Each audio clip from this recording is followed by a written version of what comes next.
Hello guys, இந்த வீடியோவில் நம்ம என்ன பார்க்க போகிறோம்னா போயஸ் கார்டனில் வீடு.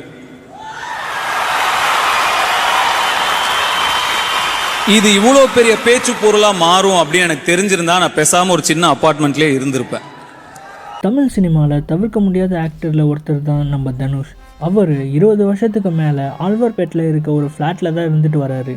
ஆனால் அவருக்கு சின்ன வயசுலேருந்தே போயஸ் கார்டனில் ஒரு வீடு வாங்கணும்னு ஆசை வருது. அவருடைய அந்த ஆசையை பற்றி அவரே அந்த ஆடியோ லான்ச்லேயே சொல்லியிருப்பாரு. நான் பைக்கை நிறுத்திட்டு ஒரு செகண்ட் அப்படியே இறங்கி நின்னேன். இப்படி பார்த்தா ரஜினி சார் வீடு, இப்படி பார்த்தா ஜெயலலிதா அம்மா வீடு. ஒரு நாள் எப்படியாவது இந்த மாதிரி போயஸ் கார்டன்ல நம்ம ஒரு சின்ன வீடாவது ஒரு வீடு எப்படியாவது வாங்கிடணும் அப்படின்னு ஒரு விதை அந்த மனசுல விழுந்தது. கஷ்டப்பட்டு போயஸ் கார்டனில் லேண்டும் 80 கோடிக்கு வாங்குறாரு. ஆனால் அந்த லேண்ட் வாங்கும்போதே ரஜினி அவர்கள் அந்த லேண்ட் வேணான்னு சொல்லியிருக்காருன்னு சொல்லப்படுது. ஆனால் அவருக்கு அந்த இடத்துல லேண்ட் வாங்கணுன்ற ஆசை இருந்ததுனால லேண்டும் வாங்குறாரு. இதனால் ரஜினி அவர்களுடைய ஃபேமிலிக்கும் தனுஷ் ஃபேமிலிக்கும் மனஸ்தாபங்கள் ஏற்படுது. இங்கே வீடு கட்ட இன்னும் 70 கோடி ஆகும்னு தனுஷ்க்கு தெரிய வருது. இதனால் தனுஷ் அவர்கள் கடன் வாங்கியாவது கட்டணும்னு யோசிக்கிறாரு, கடனும் வாங்கவும் செய்கிறாரு.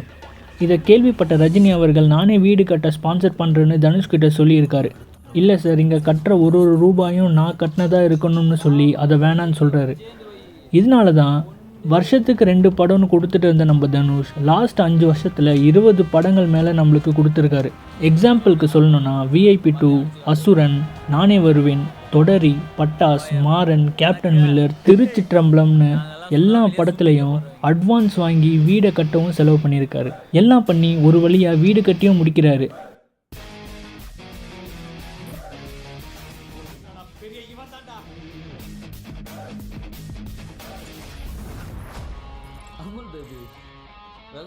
இப்போது போயஸ் கார்டன்லேயே பிரம்மாண்டமான வீடு எதுன்னு சொன்னால் நம்ம தனுஷ் அவர்களுடைய வீடு தான் சொல்லப்படுது. ஆனால் சோஷியல் மீடியாவில் என்ன ரூமர்ஸ் போயிட்டு இருக்குன்னா ரஜினி சாருக்கு போட்டியாக கட்டணும்னே தனுஷ் இப்படி ஒரு வீடை கட்டியிருக்காருன்னோ, நான் தான் பெரிய ஆளுன்னு காமிக்க இந்த வீடை கட்டியிருக்காருன்னோ சொல்லிட்டு இருக்காங்க. இதெல்லாம் கேள்விப்பட்டதுனால தான் தனுஷ் அவர்கள் ஸ்டேஜிலேயே அப்படி பேசியிருப்பார். ஏங்க நான்லாம் போயஸ் கார்டனில் வீடு வாங்கக்கூடாதா? தெருவில் இருந்தால் தெருவிலேயே தான் இருக்கணுமா? சரி, ஓகே கைஸ், நீங்கள் என்ன நினைக்கிறீங்கன்னு கமெண்ட்டில் பண்ணுங்கள். நெக்ஸ்ட் ஒரு இன்ட்ரெஸ்டிங்கான வீடியோவில் சந்திப்போம். நன்றி, வணக்கம்.